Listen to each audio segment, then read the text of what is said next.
Este é o nosso podcast Observatório para estudar a Palavra de Deus e aprender de um jeito diferente, que é a nossa proposta aqui, como tem sido nesses dias.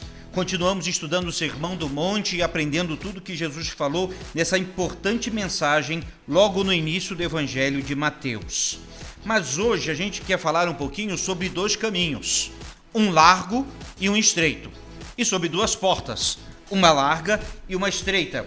E foi isso que Jesus Cristo disse, é o que vamos aprender aqui hoje. Bem, estamos aqui com o nosso grupo de comentaristas e participantes. Temos o Pastor Mateus. Fala galera, bom dia, boa tarde, boa noite, independente da hora que você estiver assistindo aí, vamos seguir, vamos aprendendo mais sobre o Sermão do Monte e, acima de tudo, colocar em prática. É o mais importante, vamos colocar em prática na vida aí. Estamos com a Júlia, nossa historiadora. Olá! Estamos também online, Igor, que está em Rondônia. Igor, estudante de arquitetura. Olá, pessoal. Muito bem. E do outro lado, em Dallas, está a Rúbia, bióloga, que está fazendo mestrado em liderança em Dallas. Tudo bom, gente? Diretamente da praia de Dallas. Esse é um podcast absolutamente ageográfico. Ou seja, a gente está em muitos lugares e é legal a participação de todo mundo aqui. Então, eu sou o Pastor Rubens e estamos no Observatório, na PIB de Goiânia, um podcast para ver, aprender e fazer.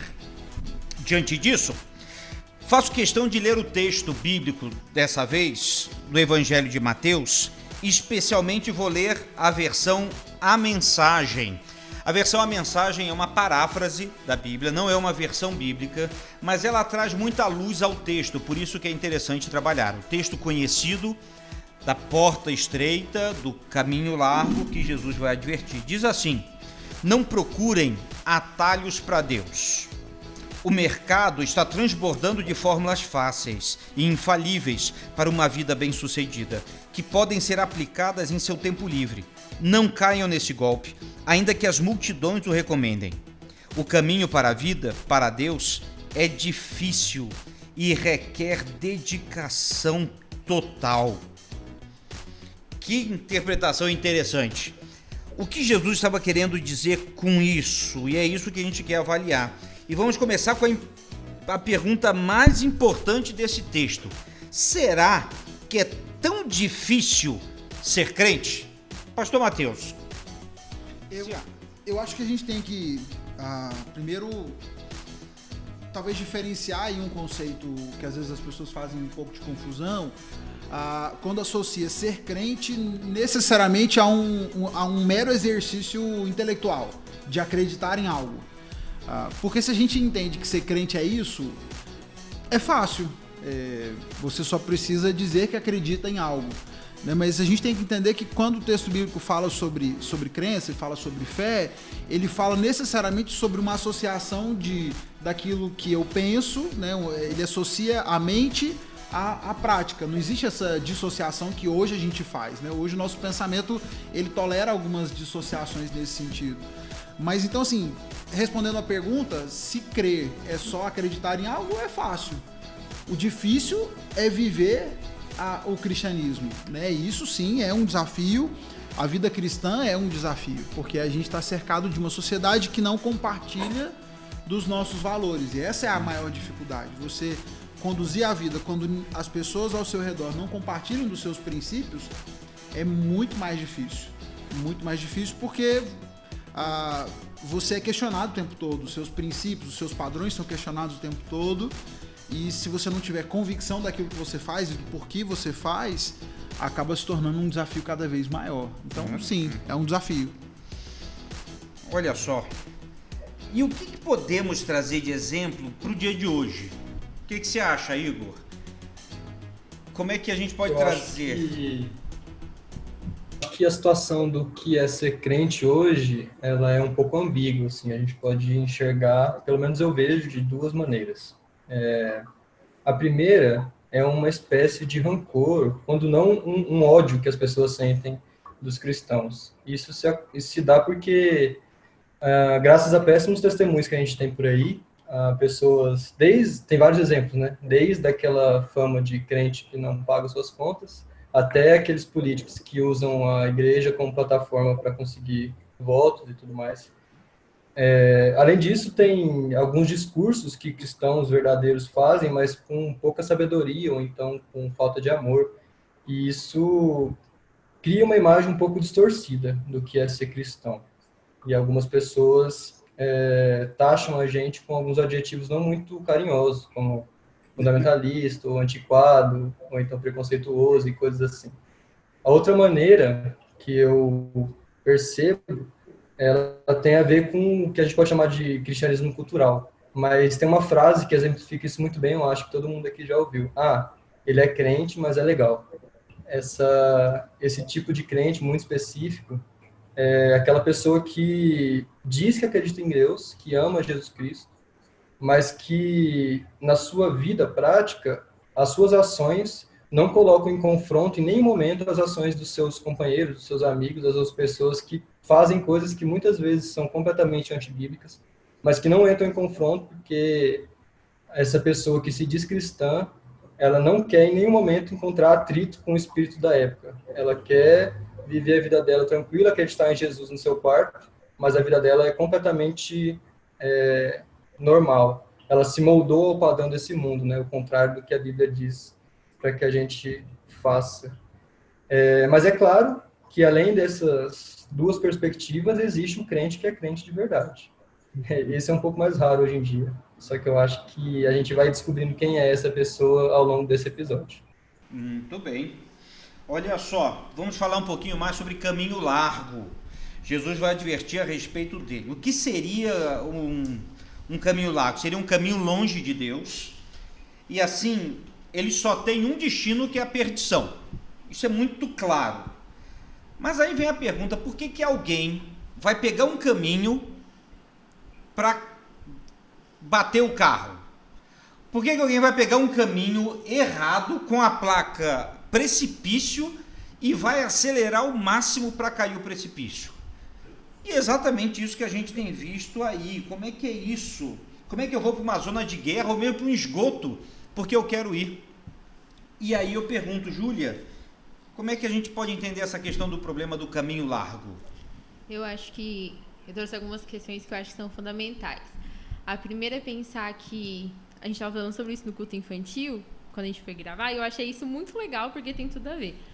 Todos nós que representamos a raça humana, nós temos o pecado original de Adão. E assim, o pecado dele passa para toda a humanidade. Isso é coisa simples que normalmente mais vale a pena a gente falar. Passa para toda a humanidade. Mas a gente fala assim, mas se eu estivesse no lugar de Adão, eu não teria feito isso, ou Eva, mas não é verdade. Porque Adão, ele é uma representação do que qualquer pessoa, qualquer ser humano teria feito no lugar. A partir desse princípio, existe maldade e pecado em todos nós, né? Em todo o mundo existe.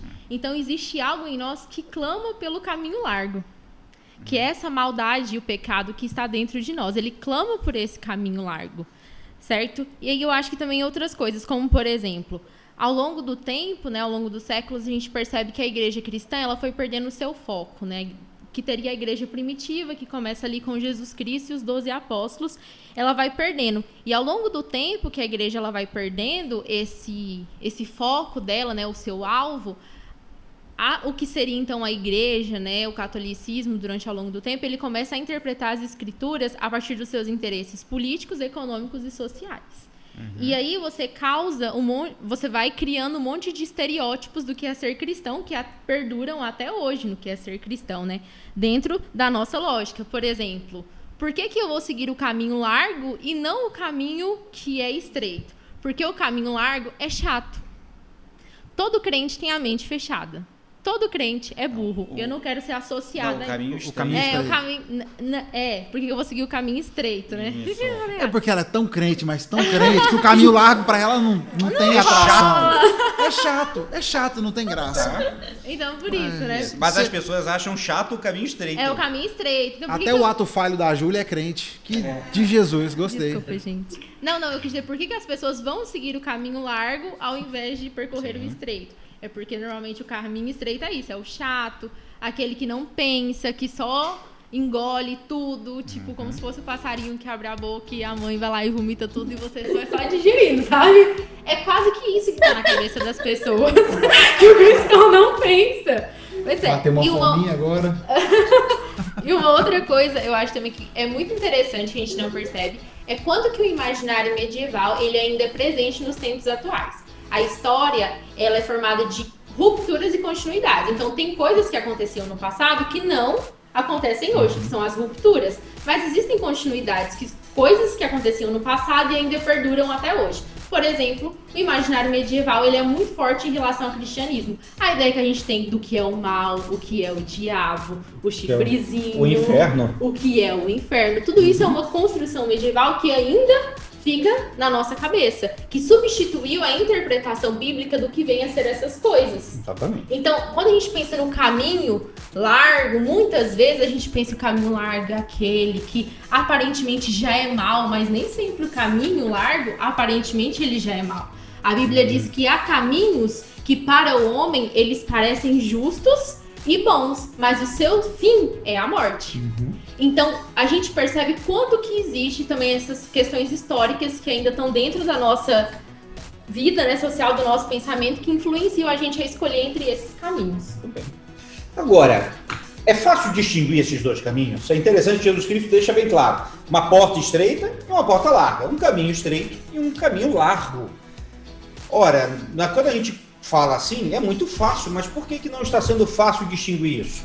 Rúbia, como é que a gente distingue esses dois caminhos, ou o que eu devo pensar sobre o caminho estreito?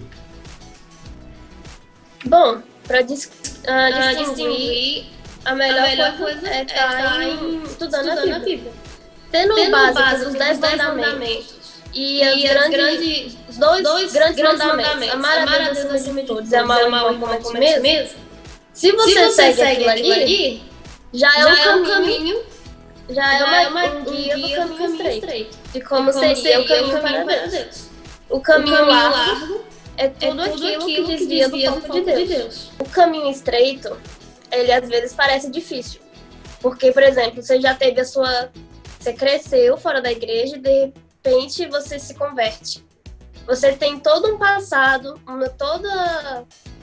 coisas que você era acostumado a fazer, e às vezes você tem que mudar. E isso não é fácil, mas também não é impossível. Como qualquer problema que a gente tem na vida, às vezes a gente não resolve no mesmo dia. Mas se você persistir e for atrás dos recursos, você vai resolver seu problema. Uma coisa ideal para quem está caminhando no caminho estreito é que a gente fala assim, caminho estreito, a porta é estreita, mas não está trancada, né? Mas assim, tem que lembrar que você não é o único que está passando por essa porta estreita. Tem várias outras pessoas que estão passando por essa porta estreita. E sabe o que vai te ajudar a passar por essa porta estreita? A comunhão com essas pessoas. Porque eles estão passando pela mesma coisa que você vai estar compartilhando suas experiências e eles vão te fortalecer a continuar no caminho. E muitas vezes é tão importante viver a comunhão da igreja, porque alguém que está do seu lado já passou pelo que você está passando agora. Então, nós temos o suporte de uns aos outros. O caminho estreito, às vezes você vai ficar chateado por parecer que está vivendo uma vida que é diferente de todos os seus amigos. E você pode sentir isso por muito tempo, realmente, mas você vai ver o resultado no final. Essa é a importância. O grande desafio dos caminhos é o destino. Exatamente o destino. Pastor Mateus, o que a gente pode pensar sobre isso? Eu acho que quando a gente pensa em caminho estreito, uma coisa que é importante a gente lembrar e que muita gente se esquece é que não só a porta é estreita, o caminho também é. Eu ouvi esse comentário há algum tempo atrás e foi algo que me chamou a atenção, porque muitos cristãos acham que é só passar pela porta, mas não é só passar a porta. E aí, por passar pela porta, a gente entende aí esse aceitar a Jesus, essa decisão ao lado de Cristo, né? O texto fala que a porta é estreita e o caminho é estreito. Tanto a porta quanto o caminho são estreitos. O que vai nos mostrar que existe aí uma vida de dedicação, uma vida de escolhas. né? Não é só um momento, não é uma escolha mágica, um momento, mas se eu escolho passar pela porta estreita, eu preciso ter consciência de que todo caminho à frente ele também é estreito e ele trará as mesmas condições. Eu acho que pensar no caminho estreito me faz pensar nas coisas que eu preciso deixar, de lado, porque não dá para eu trazer tudo. Não dá para eu trazer toda a minha quinquilharia no caminho estreito. Você vai fazer uma trilha, pesada no meio da mata, por exemplo. Você não sai carregando malas gigantes, você vai com a sua mochila de trilha, que ela é feita para ser bem acoplada nas suas costas, para gastar o mínimo de espaço possível, ser mais ágil. Não dá para você carregar tudo. Não dá para você achar que vai entrar pelo caminho estreito e vai levar todos os seus pecados, por exemplo. E vai carregar junto todos os seus maus hábitos, todos os seus defeitos, e nada disso vai te incomodar. Uma das vantagens do caminho largo é que ele acomoda qualquer coisa. Tudo que você quiser trazer pelo caminho largo, ele vai. Não tem limite. Aí eu posso levar nele tudo que eu quiser. O caminho estreito, não. Ele me força a fazer escolhas, porque eu percebo que nem tudo cabe ali. Né? Então, a gente tem que ter fazer essa crítica pessoal de reparar, será que eu tenho feito as escolhas difíceis que eu tenho que fazer? Né? Muita gente quer ter tudo. Quer estar na igreja, quer se professar cristão, mas não quer abrir mão da balada, da pegação, das drogas, de todo o resto. Melhor dos dois mundos. Quer ter de tudo. Não dá para ficar com tudo. Né? O caminho estreito não aceita isso. E não adianta também a gente achar que vai levar Jesus para o caminho largo, né? Não, eu estou no caminho largo, mas Jesus está comigo. Só que não, ele é a porta do outro caminho. Né? Essa é uma distinção que a gente tem que ter com clareza. Agora, Rúbia, como é que eu trago isso para os nossos dias? Tá, dá um exemplo de hoje. O jeitinho brasileiro de lidar com as coisas. A gente reclama dos outros, mas na hora dá com a gente. Sempre que pode furar uma fila, sempre que pode negociar um jeitinho. Tem a lei, tem um jeitinho, tem o protocolo. Segue direitinho que você vai chegar no final. Mas não, as pessoas gostam de atalhos. Coisas para facilitar tanto conseguir um emprego, tanto na faculdade, quanto no meio... durante sua vida mesmo, no cotidiano, as pessoas querem tirar vantagem. E você às vezes fala, não, mas é coisa nada, é uma coisa, tipo, no condomínio. Não, mas seja o exemplo, seja um discípulo de Jesus. Muito bom, muito bem.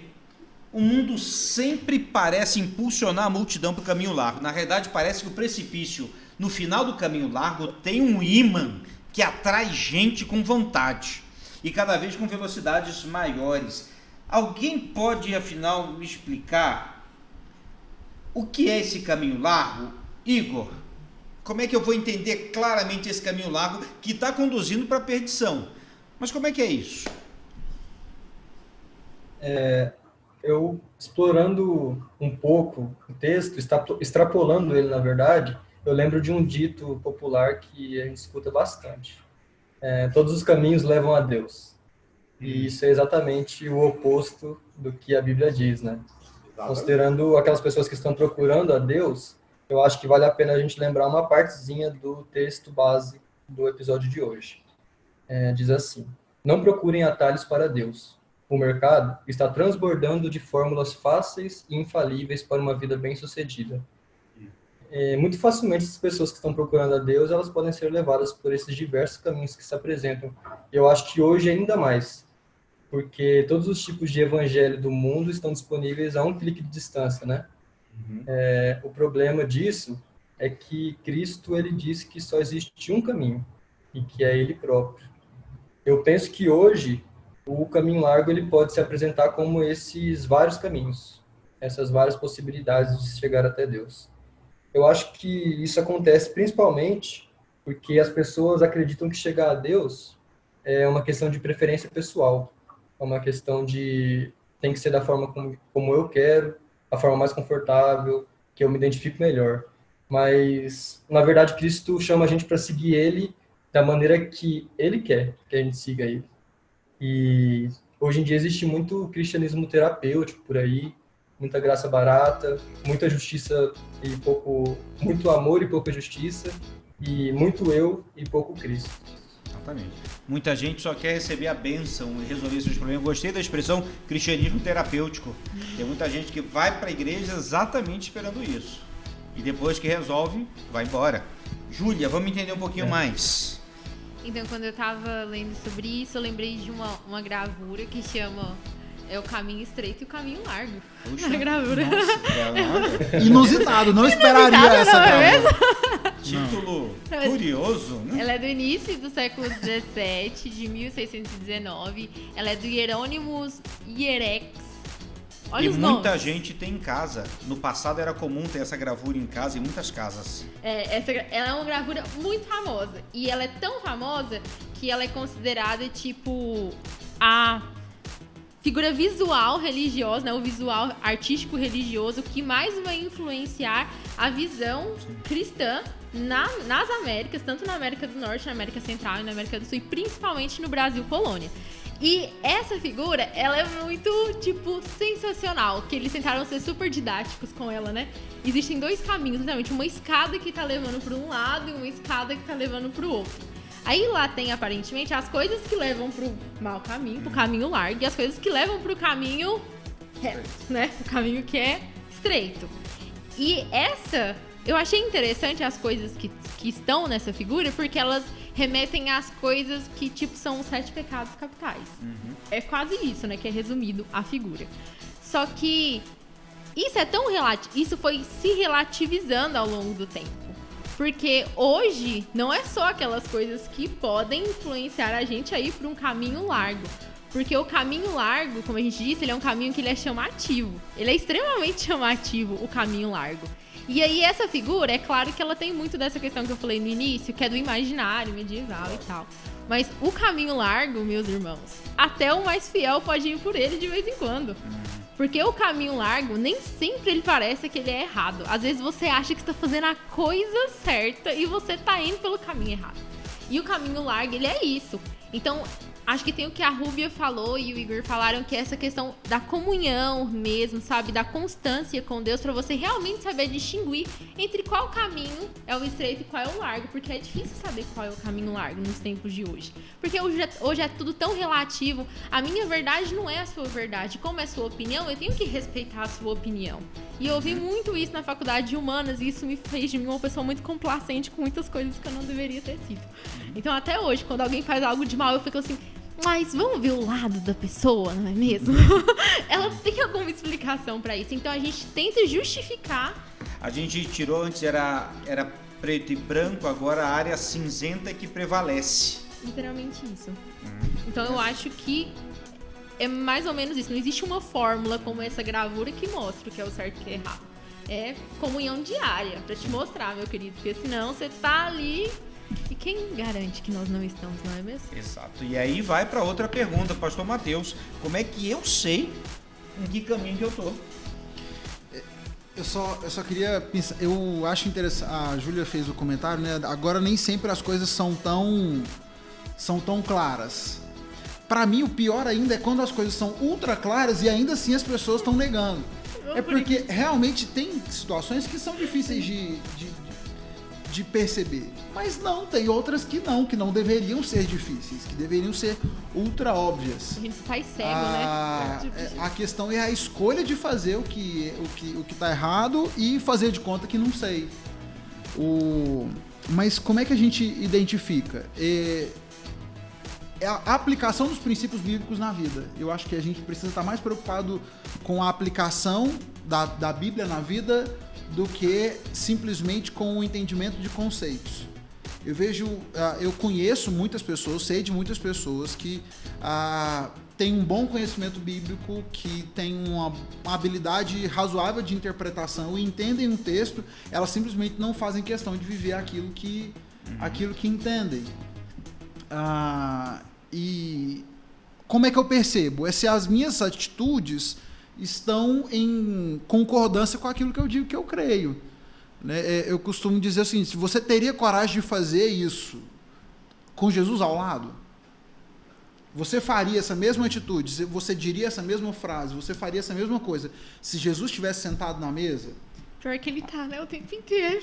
Esse é o negócio, essa questão. O melhor é que ele está. Essa percepção que a gente não pode esquecer é de que ele de fato está. Só que como a gente não vê fisicamente, as pessoas se esquecem disso. Então, assim, como é que eu devo ou não devo assistir um filme X ou a série X? Você chamaria Jesus para sentar no sofá contigo e assistir aquela série no Netflix? Jesus tem uma série massa, vamos ver. Você assistiria? Se você não assistiria, talvez não, você não deveria estar assistindo sozinho também. E nem em outras companhias. Então, eu acho interessante na forma como ele coloca no texto aqui, ele coloca que fórmulas fáceis, infalíveis e tal, que podem ser aplicadas em seu tempo livre. Eu acho que essa é uma outra questão interessante.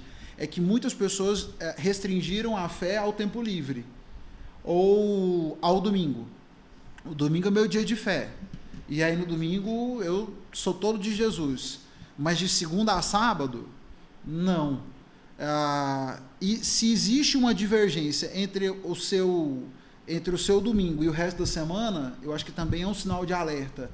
Né? Se as suas atitudes do domingo são umas e divergem das suas atitudes nos outros dias da semana, esse é um alerta de que você talvez não esteja andando dentro do caminho. Como pastor, a gente passa por muitas situações curiosas. O pastor Rubens com certeza já passou por muitas delas.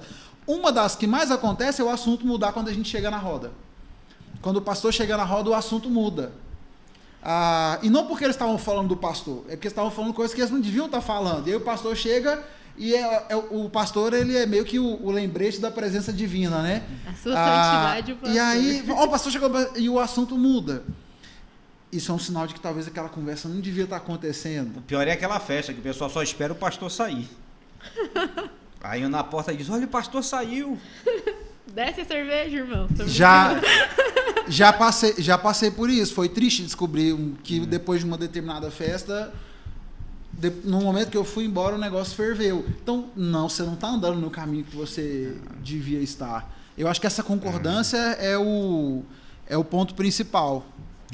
Agora eu quero trazer uma realidade, e eu pergunto para o Igor está no contexto universitário do FG, e tem toda uma gama de coisas, e dá a impressão que quando a gente se converte, tudo de ruim acontece na sua vida. É mesmo assim, quando eu falo de Cristo para você, eu vou me converter, a minha vida vai ser triste, vai ser ruim, eu vou sofrer, eu vou comer comida amarga o tempo todo, enfim. O que pior pode acontecer a uma pessoa quando ela se converte aos olhos do mundo, tá? Porque as pessoas de fora acham que converter o camarada vai ficar chato, como a Júlia falou no início. Como é que é isso? Tem muito crente que é chato mesmo, né? Mas tirando de lá todas as coisas que... Mas são poucos. São poucos, graças a Deus. Tirando de lá todas essas coisas que a gente já até mencionou aqui, eu acho que a pior coisa que pode acontecer é morrer. Literalmente, morrer para si mesmo. Porque, na prática, isso se dá da forma mais horripilante possível para os olhos do mundo hoje. Que é pensar menos em si mesmo e mais em Cristo. Porque a gente vive numa sociedade hoje que, constantemente, ela nos leva a afirmar o nosso próprio eu e buscar prazer sem cessar. Ou, então, evitar qualquer tipo de dor possível. Só que é nesse momento que o cristianismo se torna uma grande loucura, né, para o pessoal. Porque o cristianismo, ele é um caminho do autoesquecimento. O caminho estreito é um caminho do autoesquecimento. E um autoesquecimento em busca de imitar a Cristo. Só que não é só isso. Ele não é um caminho qualquer de autoesquecimento. Ele é um caminho de cruz também. E em nenhum momento ele nega o sofrimento. Pelo contrário. Por isso que as pessoas acham o cristianismo tão difícil, então tão amargo, né? Porque é bem diferente de tudo que é pregado hoje. Enquanto eu pensava sobre isso, eu lembrei de uma citação de um livro do C.S. Lewis, que é Cartas de um Diabo ao Seu Aprendiz, o nome do livro. E ele é uma história da troca de correspondências entre um demônio experiente e o seu sobrinho, que é um demônio menos experiente, que está sendo treinado na arte da tentação. Então, vale ressaltar que no livro é tudo ao contrário, é um pensamento irônico. Então, Deus aqui ele é representado como o inimigo e o diabo é representado como o nosso pai. Eu queria ler um trecho desse livro, que é uma parte da carta número 9.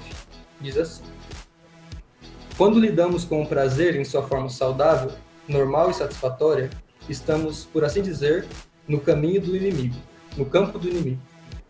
Eu sei que ganhamos muitas almas por meio do prazer. Ainda assim, trata-se de uma invenção dele, não nossa. Ele criou os prazeres. Todas as nossas pesquisas até aqui não nos permitiram produzir sequer um deles. Tudo o que podemos fazer é encorajar os humanos a desfrutarem dos prazeres que nosso inimigo produziu, mas utilizando de algum modo ou em níveis proibidos por ele. Logo, sempre tentamos trabalhar a parte da condição natural de qualquer prazer, ou seja, naquilo que é menos natural, com uma menor porção do perfume do seu criador, e menos prazeroso. A fórmula, portanto, é um anseio cada vez maior por uma satisfação cada vez menor. É mais certeiro e tem mais requinte. Capturar a alma do homem e não dar nada em troca. É isso que realmente agrada o coração do nosso Pai. Somos a todo momento encorajados a buscar prazer e satisfação, né? Acontece que, longe de Deus, essa busca ela se torna cada vez mais desesperada por algo que nos satisfaz cada vez menos, como diz o texto que eu acabei de ler. A gente fica preso nesse ciclo.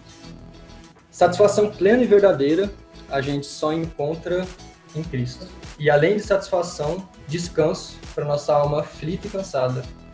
Só no nosso Criador que nós conhecemos melhor o que nós mesmos somos e podemos obter a fonte inesgotável de todo prazer, que é o próprio Cristo. Muito bem. E aí vai para a Rúbia. Mera existência não é vida. Não é isso. E isso não é cristianismo. O que Cristo nos oferece não é apenas passar os anos. Ele oferece vida plena, como o Igor falou, e que produzirá transformação e mudanças. Isso é andar no caminho estreito. O que você pode falar sobre isso, Rúbia? Começando por essa fase assim, de vida plena, plena é uma palavra meio forte para definir a vida. Porque eu até brinco com os meus amigos de trabalho, porque nós somos todos internacionais, todo dia alguém chega no trabalho e fala: a vida é difícil, né? E todo mundo concorda. A vida é muito difícil. Sempre tem desafios.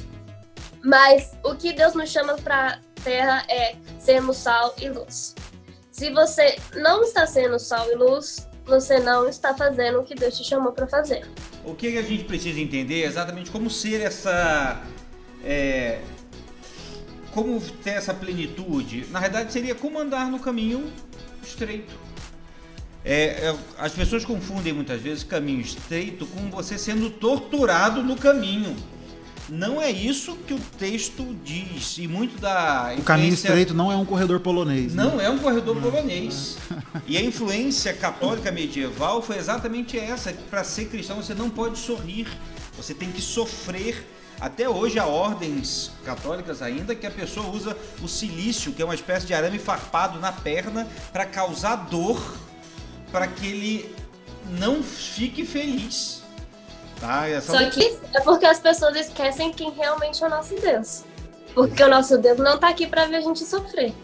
E Ele também não quer que a gente desista da nossa caminhada. Então, o nosso Deus, Ele é um Deus tão maravilhoso porque, assim, a vida, o caminho é estreito. É difícil. E a gente só vai ver o resultado no final. Aí você fala: nossa, Rúbia, mas tá tão longe para ver esse resultado. Só depois que eu morrer. Aí mas o Deus é tão misericordioso que Ele permite que a gente sinta um pouco do céu aqui na terra. Então, se você é um servo obediente a Deus, Deus é fiel contigo e Ele vai te suster. Então, se você continuar, persistir, porque o negócio é persistir, você não pode desistir. Você só chega no final se você não desistir. É difícil. Mas você vai ter apoio de Deus e dos seus irmãos. Então, É difícil, mas não é impossível. Você vai conseguir. Agora, olha que interessante, tanto o caminho largo quanto o caminho estreito vão requerer esforço. É interessante pensar nisso, que às vezes as pessoas acham que eu vou para o caminho estreito, eu vou sofrer, mas o caminho largo também. Os dois caminhos têm que ser percorridos, né? A caminhada acontece nos dois. Tá? O gasto calórico é o mesmo. Mas isso é interessante, porque as pessoas acham que o caminho largo não é assim. É uma vida. E aí, pastor Matheus, como é que a gente pode pensar um pouquinho sobre isso? É interessante. A gente tem o mesmo desafio, a mesma caloria gasta. Eu achei interessante a colocação que o Igor fez, a citação que ele fez do C.S. Lewis, e quando ele coloca que o prazer ele foi feito por Deus. A questão toda está na deturpação do prazer e na tentativa de nos fazer enxergar o prazer de uma forma errada.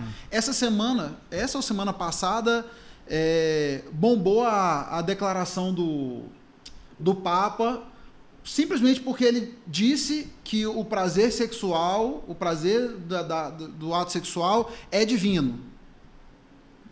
Me diz a novidade. Me conta algo que a gente não sabe, que a gente não ensina, que a gente não ouve o tempo todo. A questão toda é justamente entender que existe um contexto, né? Nós, como cristãos, nós entendemos, sim, que o ato sexual é divino, foi desenhado por ele, foi ele que nos fez assim, mas ele fez para um momento específico. É algo que é para ser desfrutado no casamento, com a pessoa com quem eu assumo um compromisso de vida, e sim, será prazeroso. Existem condições. E aí eu achei interessante ver a reverberação dessa notícia fora, porque as pessoas reagiam como se, beleza, agora então está liberado, agora até a igreja já disse que está liberado e é de Deus. Calma, não é por aí. Eu não sei qual foi a intenção dele. Só o título, não leu o resto do texto. Só leu a manchete. Eu me lembro de um fato que aconteceu comigo quando eu estava no seminário ainda, na aula de homilética, na aula de pregação, e naquele dia era o meu dia de pregar na sala, e eu preguei, e quando eu terminei a pregação, tinha um rapaz, foi para assistir a aula, ele foi para conhecer o seminário, e botaram ele numa sala para ele assistir uma aula experimental, e ele estava lá na nossa sala. E aí terminou a aula, ele veio conversar comigo, e ele veio se aconselhar comigo.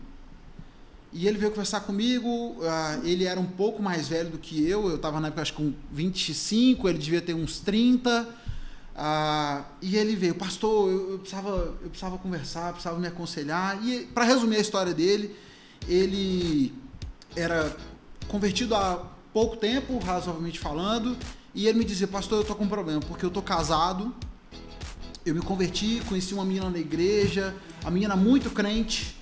Quando ele começou a descrever a esposa, todas as descrições que ele usava para a esposa era para dizer sobre como ela era uma boa pessoa, como era crente. Em momento algum, eu vi outra declaração dele, né? Mas aí ele falou, mas eu tô com um problema, eu não consigo sentir prazer com ela.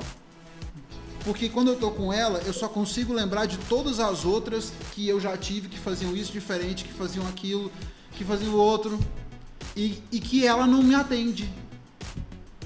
E ele chorava, um marmanjo de 30 anos, ali depois da aula, na sala do seminário.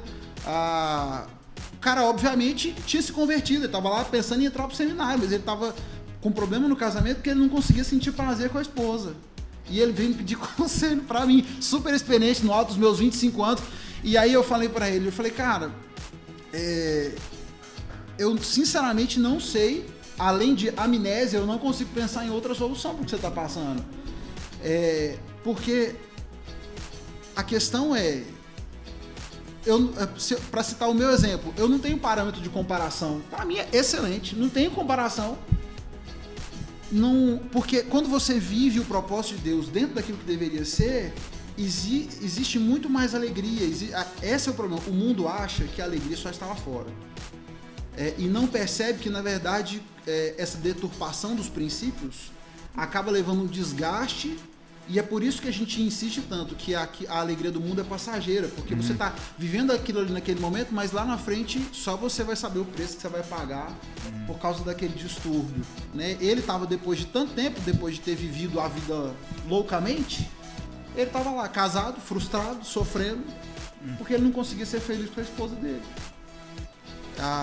Então, eu acho que a gente tem que lembrar que existe um preço muito grande a ser pago no caminho largo. O preço do caminho largo com certeza é muito maior do que as poucas escolhas e limitações que nós temos no caminho estreito. A gente pode não ver no primeiro momento, né? Mas se a gente pensa no destino, o final de tudo com certeza é um preço muito alto a ser pago. Tem um detalhe também, se você percorre o caminho estreito e a sua cabeça está no largo, você está no caminho largo. Isso é uma coisa para se pensar. Bem, gente... E às vezes é tão difícil percorrer o caminho estreito porque você ainda está no caminho largo. Exatamente. E acha que é um negócio impossível. Bem, gente, vamos caminhar para a nossa conclusão. Não há atalhos na vida cristã e nem jeitinho para as coisas da vida cristã.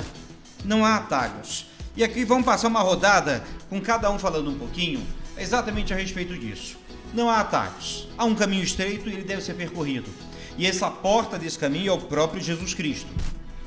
Há uma ilustração para a gente entender que eu achei muito interessante, falando que antigamente nos apriscos de ovelha não tinha porta. O pastor de ovelhas era a porta. Ele ficava lá com o seu cajado. Então, na realidade, o pastor era a porta. Não havia uma porta que se abria. Ele era a própria. E quando Cristo usa essa ilustração, ele está falando disso. Ele é a porta. Ele está lá. Então é para...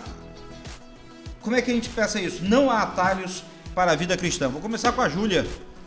Então, eu acho que é exatamente reconhecer isso. Que embora existam várias religiões, principalmente a nossa, o cristianismo, várias que vão prometer várias coisas, Jesus Cristo, ele é o único que é a porta, é o caminho, é a verdade, é a vida, e não há nenhum outro, algo que está entre nós e Deus, a não ser Jesus Cristo. Jesus é o único mediador entre Deus e os homens, né? E ele morreu na cruz por isso, então é pronto, aceita Jesus, meu irmão, e é sucesso.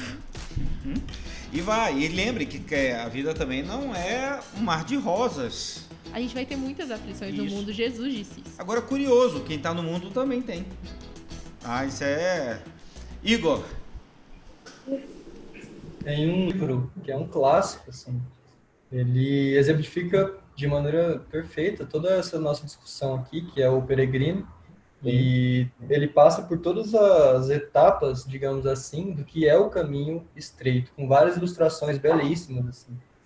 Mas é muito legal perceber como que o autor enfatiza algumas etapas importantes. A primeira delas é a porta, porque acontece na história que o peregrino é chamado por um evangelista e ele é indicado para ele onde fica a porta, para ele chegar no caminho estreito que levaria até o reino da salvação.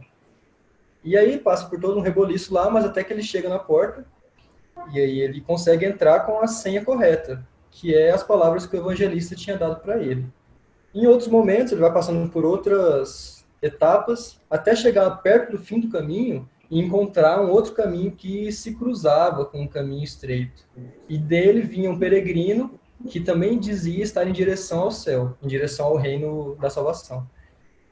E aí ele pergunta para ele, como que você chegou até aqui? Eu vim por esse caminho aqui, era um caminho tortuoso. Mas o peregrino fala, mas você não vai conseguir entrar no reino, porque só entra no reino quem entra pela porta.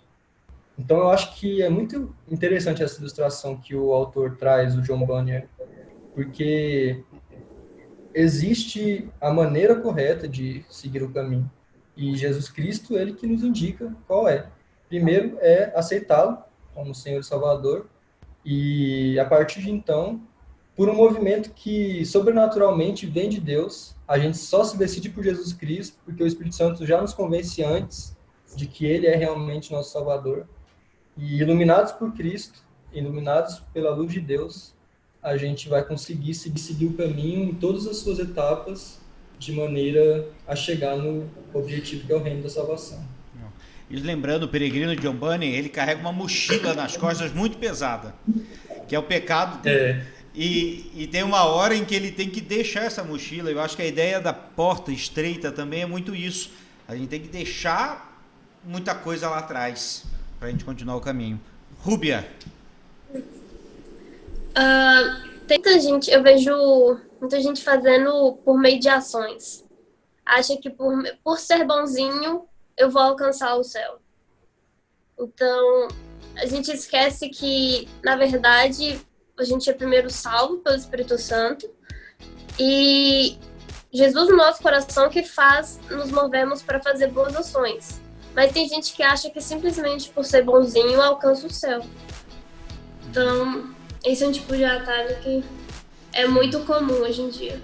É verdade, muito comum, muito propagado em várias religiões, inclusive. Isso é tão bom, tem um lugar reservado para você no céu. É uma coisa assim. Mas não Fulano é tão bom, só falta ser crente. Isso é bem comum. Pastor Mateus. Eu acho que eu fecharia pensando no texto e pensando nos nossos dias, dizendo: tome uma decisão, faça uma escolha e se disponha a pagar o preço. Eu acho que, especialmente nesses nossos dias de tanta facilidade, onde está todo mundo fazendo de tudo para facilitar tudo para todo mundo e ninguém quer pagar o preço de nada, a declaração de Jesus é também um alerta de que existe sim um preço a ser pago. Por mais que a gente insista, e eu mesmo falei sobre a questão da alegria, existe alegria e existe, a gente fala que existe porque existe, mas existe sim um preço. E é preciso que haja disposição de pagar o preço. Algumas coisas você vai ter que se abster, você vai ter que dizer não para algumas coisas, você vai deixar de frequentar alguns lugares, você não vai poder tolerar algumas coisas que para os seus amigos é super normal. Talvez você vai ter que abandonar amizades, vai ter que deixar de frequentar ambientes, mas é preciso pagar o preço.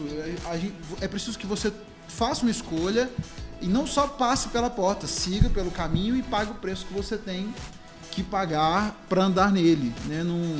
Eu acho que chega de mimimi, de facilidade gospel, né? A gente fala muito sobre a questão da era do coach que surgiu aí, mas se a gente for pensar, o coach nada mais é do que a secularização da teologia da prosperidade, né? A impressão que eu tenho é que o coach surgiu dentro da igreja evangélica, só que os caras viram que a mensagem da prosperidade era tão atrativa que eles deram um jeito de popularizar para todo mundo, tiraram Jesus da equação, deram uma maquiada e virou o coach. Você pode tudo, você conquista tudo, tá tudo ao seu alcance, você é isso. E não é tudo, né? Na vida existem limitações, você vai ter que fazer escolhas, você vai ter que deixar coisas, e o caminho estreito é um alerta para isso. Não dá para ter tudo, não dá para ser tudo, né? Tem que fazer escolhas. Bem, como queria adicionar uma coisa a mais que o pastor estava falando, é porque quando a gente está no caminho estreito, a gente tem que aprender a depender de Deus. E quando a gente está no caminho largo, todo o nosso esforço é o nosso mérito. Então eu consegui aquilo porque eu fiz. Então quando a gente está na dependência de Deus, quem está em volta de você sabe que o que você conquistou é por causa de Deus. Então, quando você está no caminho estreito, Deus é manifesto na sua vida. As pessoas conseguem ver Deus agindo na sua vida. Exatamente. Então não há atalhos. E como falou, o caminho pode ser estreito, mas a porta não está trancada. Jesus Cristo é esta porta e devemos percorrer esse caminho. A vantagem talvez de ser estreita da igreja é que a gente está mais junto. E como igreja, juntos, a gente pode percorrer melhor esse caminho estreito. Outro detalhe importante, lembrar que é tarefa da igreja tirar o maior número possível de pessoas do caminho largo e encaminhar para a porta, para então seguir no caminho estreito. Bom, bem, gente, esse foi o nosso podcast de hoje e é muito bom ter vocês aqui. Um abraço a cada um dos participantes, como falo, o Igor está lá em Rondônia, Rubem em Dallas, nós aqui em Goiânia. E, gente, um abraço para cada um, que Deus abençoe e vamos percorrer o caminho estreito. Vamos lá. Até mais, gente. Com Deus. Tchau, gente. Tchau. Tchau, pessoal. Até a próxima.